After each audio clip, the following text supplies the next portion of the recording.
brings us to a question that I probably get more than any from the college females, which is this whole gray area, this gray zone.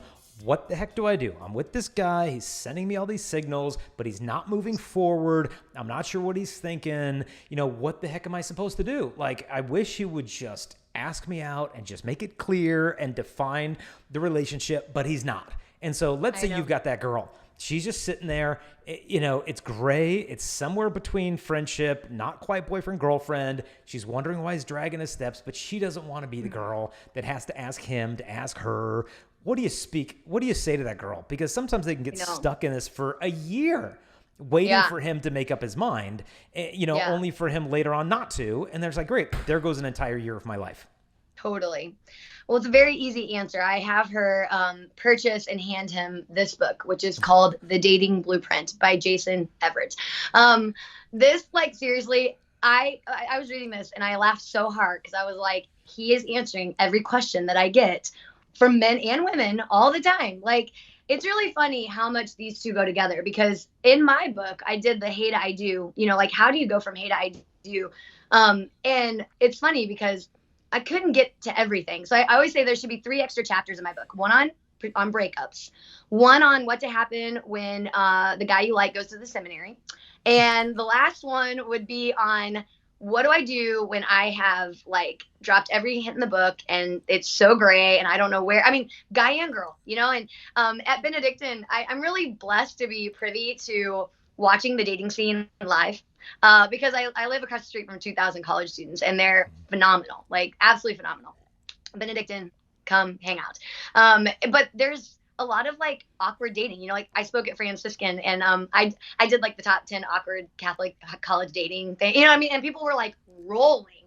And I told them, I said, look, it's the reason why it's so hard for you all is because you actually care about this. And that's good. Like, it's good that you care about this, but sometimes they care about it so much that there's so much drama and there's so much tension and there's so much anxiety. Like, I have sophomore boys that are like, I'm just not ready for marriage. I just can't do coffee because I'm not ready to marry anyone. I'm like, okay, calm down. Dude, you're 20. It's going to be okay. Yeah.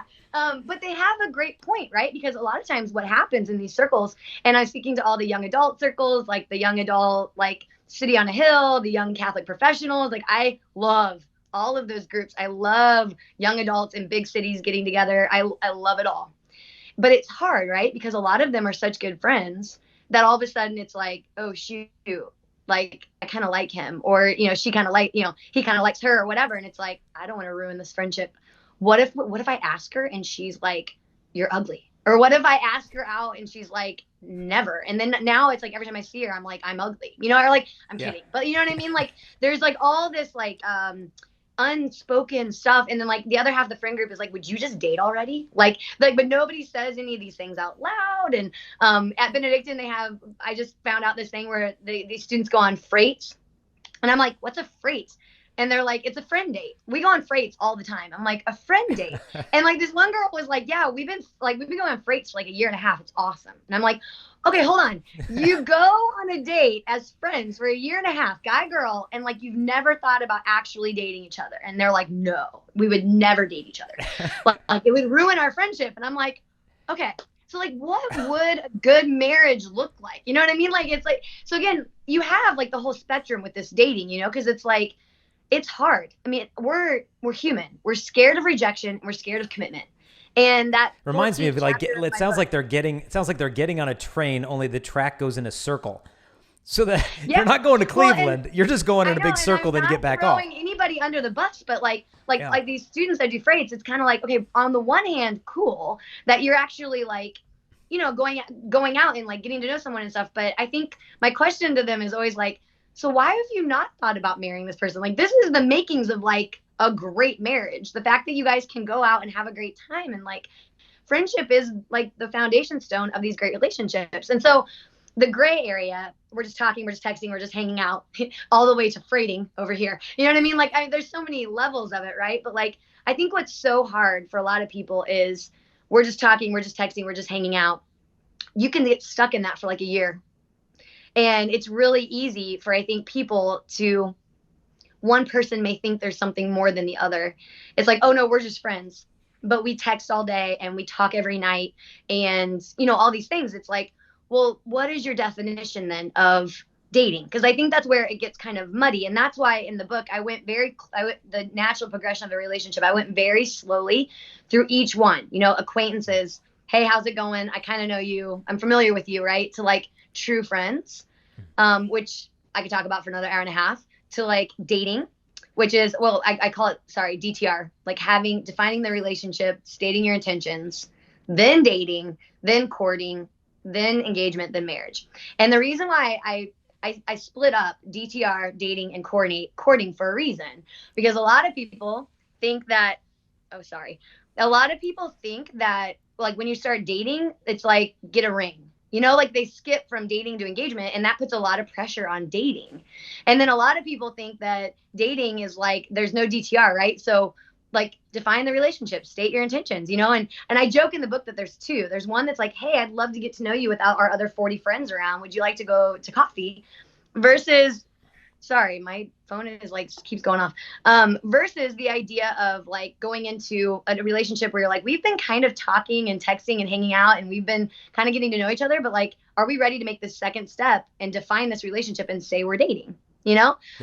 Luckily there's not like Facebook official anymore. People typically don't like, oh, we're dating because we're on Facebook now, because so they don't. What does the girl do if the guy won't do the DTR1 or the DTR2? What's the girl supposed to do? So in my book, I have this line, and I asked my husband, I was like, what do you think? Like, what if she's dropped every hint in the book? What if she's like gone at it at every angle, and she's like expressed it, everything, but like, will you date me? What does she do? And my husband looked at me, and he was like, I know it sounds harsh, but like, then he's just not interested. And it really hurts, because I think as a woman, it's like you take that so personally, right?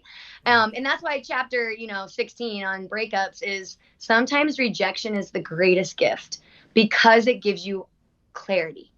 Like there is, again, like when I hold guys crying because they, like I get a lot of guys that 2-year relationship ending, and they're like, my life is over. Like it is over. Like I had a ring, or my whole life was built around this, and I'm hugging, and these guys are just weeping, and I'm like, look at me.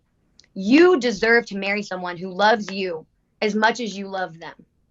You should never drag anyone along the road of life to love you. You should never have to convince someone to be more in this with you. There should never be any of that. This is a mutual pouring in of love and life, and you should never have to do that. And praise God that you found out now, not 6 months from now, or a year from now, or 10 years into marriage, that this isn't the one. Because you deserve to be with someone, and you want to be with someone that loves you as much as you love them. And they look at me like, oh, that's a way better way of thinking about this than I just got dumped. And I'm like, yes, like you didn't get dumped. You were given the gift of clarity. Like you were given the gift of a sincere woman who told you that she loves you enough to tell you that this isn't a thing, that this isn't forever. This isn't for her.